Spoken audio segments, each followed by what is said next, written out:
This is a CBS News special report. I'm Margaret Brennan in Washington. We have breaking news out of the Middle East. President Trump is about to address the nation. Roughly 2 hours ago, he announced via social media that the United States has bombed 3 nuclear sites in Iran. CBS is reporting 6 B-2 stealth fighters dropped 30,000-pound bunker buster bombs on at least one of those sites, the very first time that weapon has been used in combat. Today, it was to destroy an underground nuclear facility about 60 miles southeast of Tehran. The president said that all American planes are safely now out of Iranian airspace. These American strikes are in support of a war that Israel launched on Iran 9 days ago. We know tonight that the Israeli prime minister has spoken to the president, thanked him, and congratulated him on the strikes. We are awaiting word now from the President of the United States himself, who is expected to address the nation from the White House. As we await him taking the podium, I want to go to our White House correspondent, Weijia Jiang. Weijia, we know that the president returned to the White House in the 5 o'clock hour, around 6 p.m. He had a national security briefing. What do we know about what was going on at that period of time? Margaret, that's right. He was in his golf club in Bedminster, New Jersey, but came back this evening, which was actually always the plan, even when he took off for that trip. And right beforehand, he said that Iran had at maximum 2 weeks to try to reach a diplomatic deal. There was no indication at that time that he was going to follow through with the strikes. But of course, that quickly changed. We see the president now. The U.S. military carried out massive precision strikes on the 3 key nuclear facilities in the Iranian regime: Fordow, Natanz, and Esfahan.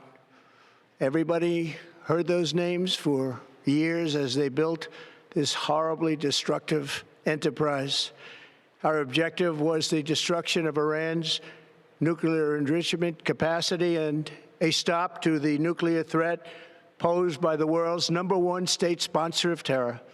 Tonight, I can report to the world that the strikes were a spectacular military success. Iran's key nuclear enrichment facilities have been completely and totally obliterated. Iran, the bully of the Middle East, must now make peace. If they do not, future attacks will be far greater and a lot easier. For 40 years, Iran has been saying death to America, death to Israel. They have been killing our people, blowing off their arms, blowing off their legs with roadside bombs.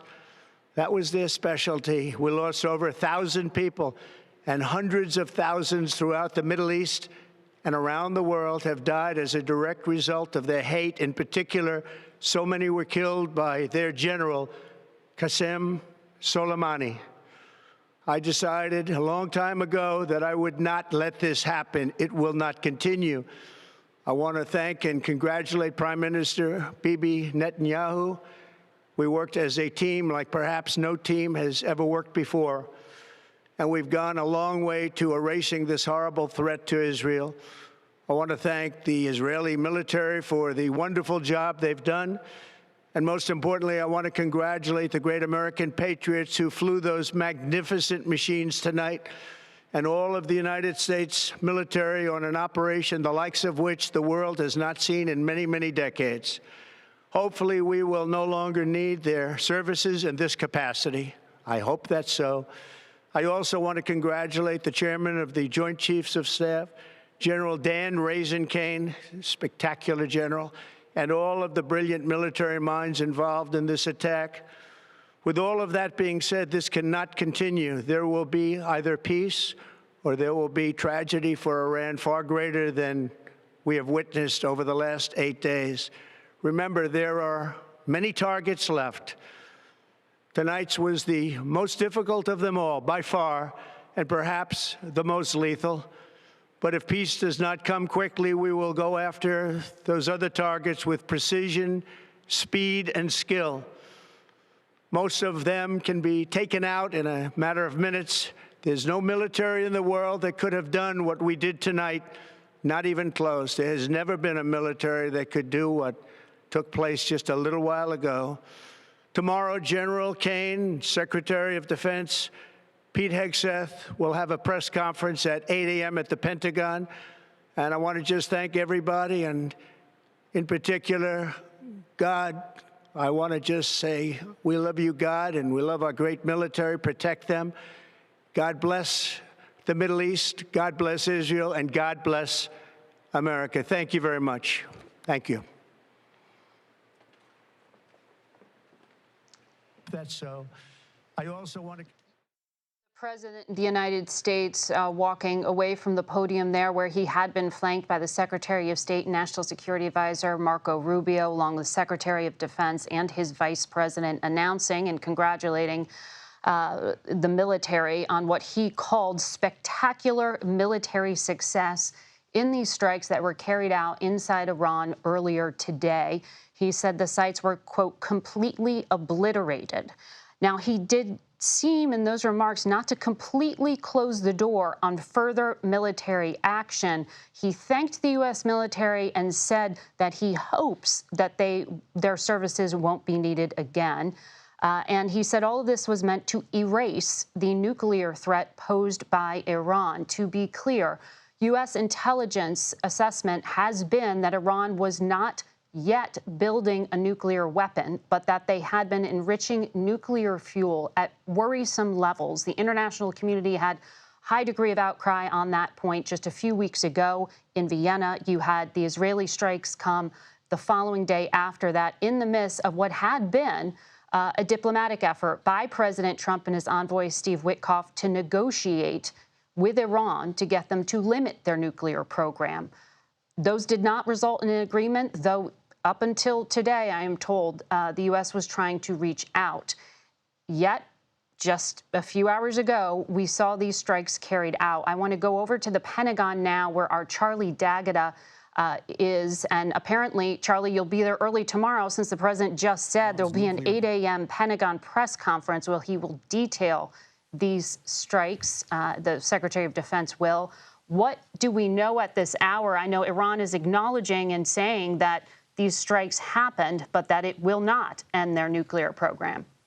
Yeah, well, Margaret, we await that briefing tomorrow. We have had very few briefings here at the Pentagon, so it'll be interesting to see how much detail is shared there. But as it was already shared, 6 bunker busters on Fordow, that would have meant at least 3 of the B-2 bombers that we've already discussed, where they came from, when they were deployed. We were talking earlier today about whether they went from Whiteman, whether they were going to Guam. Maybe it was a head pump, maybe it was a head shake of where this was going to go and when it was going to happen. Something like 30 Tomahawk missiles at 2 other sites there. They've been called massive precision strikes. I think what we need to know, and I'm not sure whether that is knowable at this point, is how damaging that was, if the White House is to be believed, whether it crippled and entirely took out Iran's nuclear capabilities at Fordow, Natanz, and Safran. He's calling it a spectacular success. But the other thing we need to be concerned about now is he mentioned when he took out Qassam, or the assassination of Qassam Soleimani when he was president. And we saw the retaliation then across multiple American targets. There are 40,000 U.S. service members spread throughout the Middle East, and they have come under attack before. And we've already known, even leading up to this, because it was always a what if, but leading up to where we are now, we've been speaking to people here at the Pentagon, DOD, saying if there is an Iranian retaliation, how are we postured? How is the United States postured to defend against that? There are multiple. In fact, I can't remember how many times or how the last time we've seen this many military assets flooded into that area in order to defend against a possible Iranian retaliation to protect U.S. forces there. No doubt that force posture has been really built up in these past few days. At the same time, it was just this morning that we heard the U.S. ambassador to Israel, Mike Huckabee, announce with detail for the very first time how Americans in Israel could actually safely get out. The U.S. government brought about 70 of them by plane to Greece, evacuating them from the area. The airspace over Israel has been closed for days, so it has made it hard for people to leave if they wanted to, because there has been this back and forth with Iran's retaliation against Israel, some of those missiles piercing their defenses, those U.S.-provided defenses in many ways.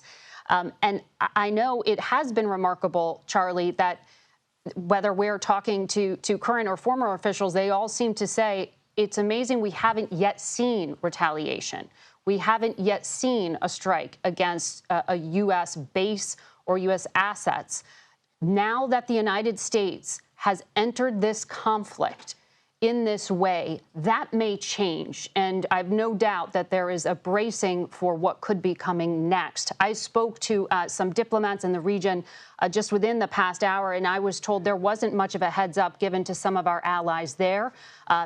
Just to remind people, Charlie spoke about 40,000 U.S. military personnel in that region of the world. The fourth largest military installation America has in the world is in Kuwait, very close there to Iran. Very significant naval assets in Bahrain. A lot of American families stationed there. So it's not just Israel, it is the surrounding Arab countries that the U.S. is allied with who are holding their breath tonight, wondering if hosting those American forces also makes them a target. So we are going to be watching all those bases that you see there on the screen, as well as some of the other American assets in the region. I also just want to acknowledge here that while the president has been saying this was a successful strike, we don't yet know what the end game is here. We don't know that from the United States, and we don't know that from the nation of Israel either. The goal was stated to be destruction of Iran's nuclear program. Tonight, you have out of Iran statements from their atomic agency saying that this national industry, as they refer to it, will not be stopped, that you can't kill knowledge. There have been, of course, assassinations of nuclear scientists, as we know. We want to go now on the phone. We are joined by General Frank McKenzie, who was the combatant commander there in the Middle East for so many years. General McKenzie, I hope you can hear me now. I know you have literally gamed out this scenario for years when you were in the job. What are those U.S. military families? What are those soldiers and naval men? What are they bracing for tonight? What should we expect with the light of day? To be with you tonight. I've worked on this plan for 15 years. It looks like a successful strike. As you noted, we'll know more in the hours and days ahead how successful it actually was. But what the Central Command commander right now is most concerned about is the possible Iranian response. What's it going to be? What are they going to do? And a lot of the thinking over the last few days, I'm sure, in the Department of Defense has been how to prepare for that inevitable Iranian response. And so we flowed forces in. We'll be ready for it. What we want to do is avoid a significant loss of American life that would then push us up the escalatory ladder. So we want to save the Iranians from themselves. We want to maintain balance in the region if we can. And that's what the CENTCOM commander is going to be working on right now. I would also note that Iran is gravely weakened as a result of their exchanges with Israel over the past few weeks, and in fact over the last year or so. So this is a very significant thing to bear in mind as we look at what the Iranians might do in response. The final thing I will say is this.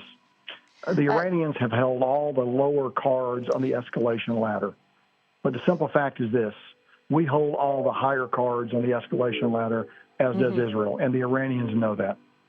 Well, General, to that point, I was speaking to an Iran analyst just a day ago who described this regime as homicidal but not suicidal, meaning they would restrain themselves from a head-to-head conflict with the United States. As you just pointed out, they are in such a weakened position because of the conflict over the past year or more. Does that had to have factored in to the calculation tonight? Do you think President Trump is being overconfident if he thinks this is one and done? I think President Trump actually has unique and powerful credibility on this issue. He noted the strike on Qasem Soleimani which I really believe was the correct action at the time. I was responsible for carrying out his orders on that strike and really began the arc of the trajectory that has taken us to this point. Where Iran is on their back foot and in a very grave danger of even surviving as a state. So I think that's something to understand as we take a look at it. I think we should remember that the primary goal of Iranian statecraft is preservation of the regime. At different times before, this regime has chosen to step back when faced with the possibility of regime destruction. I think they're rapidly approaching that point right now, and I think this measurably moves us forward to that end. We have learned here at CBS that there was some advance notice that was on passed to Iran about these strikes. But as I said, there wasn't full diplomatic notice being given to all of the allies in the region. You ran that operation in 2020 when, as you mentioned, Qasem Soleimani was taken off the battlefield. How much visibility does the United States have for what comes next? How good is our intelligence in terms of the threat picture? So, Margaret, our intelligence is very good. Penetration of Iran by human sources and other sources is very good. We're going to have a good feel for what the Iranians are thinking. The other factor that's out there is much Iranian leadership is dead now. And the Iranians have, because of their corrupt system of promoting officers and keeping them in place, they don't have a good succession plan inside their military. So people go into a job and they stay 10, 12, 15 years while they're growing rich from that job. So those people are now dead, but they haven't groomed a successor. So that makes it very hard for the supreme leader to formulate decisions and to transmit those decisions to the Iranian military. And that will further complicate Iranian responses, I believe, in the days and weeks ahead. Thank you, General. And just to clarify for our audience, as we were talking about the killings of top Iranian officials, many of them have been military leaders. We were showing you a picture there of the supreme leader, we were talking about Qasem Soleimani. We were talking about the supreme leader just now, showing you a picture of him. We do not know his whereabouts at this hour. He has actually not been seen in public for a few days now. He had this video address that we are showing you. But he is at 86 years old, dealing with cancer, and all of our reporting is that he has been very hard to contact. In other words, the top levels of Iranian government aren't sure where their boss is. At this hour, we do not know his whereabouts. When we're talking about succession planning, that is the man, that is the main decision maker from which all things flow. And so this question of what comes next is going to be really important to think about as we look at who else may be able to give orders or not give orders. We want to speak to Samantha Vinograd, who I'm told is joining us as well right now, a national security contributor to CBS. She also joins us on the phone. She was a former assistant secretary for counterterrorism at Homeland Security. And Sam, I know you served before that on the National Security Council as well. There has been so much reporting around the threat in the United States over the past few years, the risk to officials involved with actions against Iran, the risk of sleeper cells here in the United States. When we talk about retaliation, should we be thinking about the homeland? Margaret, I am deeply concerned about the potential for retaliatory attacks here in the homeland by Iran. Iran's nuclear program has certainly taken a hit. We will await the battleground assessment to understand how deep that hit was. But we do know that Iran is likely going to rely on its asymmetric advantage in this conflict with the United States and Israel, which is its proxies all around the world. Iran has for decades had the both intent and the ability to direct and inspire individuals to attack American, Israeli, and Jewish interests and assets all around the world. During my time at Homeland Security, we tracked myriad Iranian threats here in the homeland, as you mentioned, against former government officials involved in the strike against Qasem Soleimani, against dissidents, against journalists, against the Saudi ambassador during the Obama administration, and against everyday Americans. So right now, while Iran has certainly taken a hit to its nuclear program and military installation, it is likely that they will rely on their asymmetric advantage in this context, which is their proxies, to try to send a signal to the United States and to the rest of the world that they just aren't going to take this hit without any kind of response. Now, how significant their reprisals will be is something the intelligence and law enforcement communities are likely looking into, but I am concerned about the threat here in the homeland. Yeah, I'm looking at an email now from our Homeland Security correspondent, Nicole Skanga, detailing some of the law enforcement officials throughout the country who say they have not yet been given any kind of briefing in regard to possible downstream effects. But as you point out, that doesn't mean there isn't one. In fact, I was speaking to a U.S. official earlier today who said that this administration has shown a higher risk tolerance when it comes to things like this than past administrations. That was in reference to the security of Americans abroad. As we noted there, Sam, it was just earlier today that the U.S. ambassador to Israel announced the details of how to leave Israel right now with U.S. government chartered flights. Is that a little late in the game? If you have an American family member in the region right now, how worried should you be? Well, Margaret, on your first point, law enforcement and intelligence professionals were already on heightened alert as it pertains to the Iranian threat, just based upon the strikes against Qasem Soleimani and just various Iranian threat streams that were around even when I was at DHS ending in 2023. So while they should get a briefing on downstream effects, they are already very aware of Iranian capabilities in this context and likely monitoring social media, encrypted platforms, and other sources to see if they can find any leads on specific threat streams following these military strikes. Now, I will tell you that we have had operational plans to evacuate Americans from the region for years, and certainly post-October 7th. Those operational plans were ready to go, and I was very surprised that they were not implemented sooner based upon Israel's strikes against Iran and what we knew to be potential strikes against Americans in the region. As soon as President Trump took the decision to launch these strikes, I would have expected him and his National Security Council to immediately begin to actively evacuate Americans, not just from Israel, but potentially from Lebanon, from Egypt, from Iraq. Iran is obviously more complicated. Just knowing that Iran will be looking for opportunities to harm Americans, whether that's through violence, through kidnapping, through harassment, and otherwise. So it wasn't a question of the operational plans not being ready. It was a question of the State Department deciding to implement those plans, the Department of Defense helping to operate them. And I think that is unfortunately too little too late based upon the cauldron that is the Middle East right now. Right. Well, those are some cautionary words at this hour, Sam. We know that Americans were ordered out of U.S. mission Iraq a few days ago, but when it came to some of those other posts, there are still plenty of Americans working, living, and many of them with families as well. We're going to continue to track what's happening there in the region, and I want to go now to the White House, where we find White House correspondent Weijia Jiang.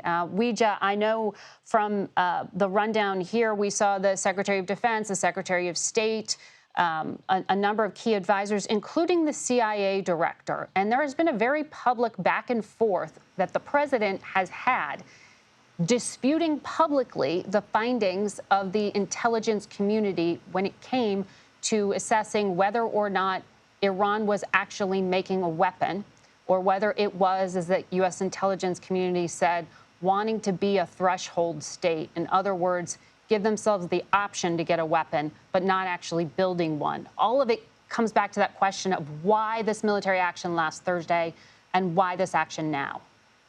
And Margaret, we've been really trying to drill down on that very question during this past week because President Trump gave a very specific timeline. He said that Iran was just weeks away from having a nuclear weapon. And so I asked during the last White House press briefing, Caroline Leavitt, what he meant by that. Did he mean that Iran was getting close to having enough enriched uranium, which is required to build that weapon, to start making a bomb, or is Iran just weeks away from actually finishing the production of a weapon? And she said that it would only take 2 weeks if the supreme leader gave the green light for Iran to have that weapon. And as you pointed out, that is contradicts what we have heard from the IAEA, which of course monitors all the nuclear sites around the world, which recently said that Iran was not actively pursuing a nuclear bomb, and also flies in the face of what the Director of National Intelligence, Tulsi Gabbard, testified. Now, she did talk about those high levels of enriched uranium. That is very different from saying they actually are close to a bomb. But that is what the president said. That is what this administration said. And so we will be asking for more details, because that is so important to answer the why of why now, Margaret. Yes, and an important question many lawmakers will be raising as well. We know that lawmakers have not been briefed. They are scheduled to be briefed in the House and Senate on Tuesday by the Director of National Intelligence, along with military leaders, on exactly how all of this came about and the justification for it. We know as of this evening that the top leadership in Congress hasn't fully been briefed, or at least the Democrats who are in that so-called Gang of Eight, those who lead the parties in both houses and then also have oversight of the intelligence committees. The Republicans have told CBS that they have been briefed. The Democrats have not. That further, of course, will raise questions about any kind of politics here on such a significant issue of national security. This tonight, no doubt, has been the most significant national security and foreign policy decision the President of the United States has made in this second Trump term. We'll be tracking all of what comes next very closely, and we'll be bringing it to you here on CBS. Our coverage will continue on CBS News 24/7, your local news on this CBS station, and of course, first thing tomorrow on CBS Sunday Morning, and with me on Face the Nation. This has been a CBS News special report. I'm Margaret Brennan in Washington.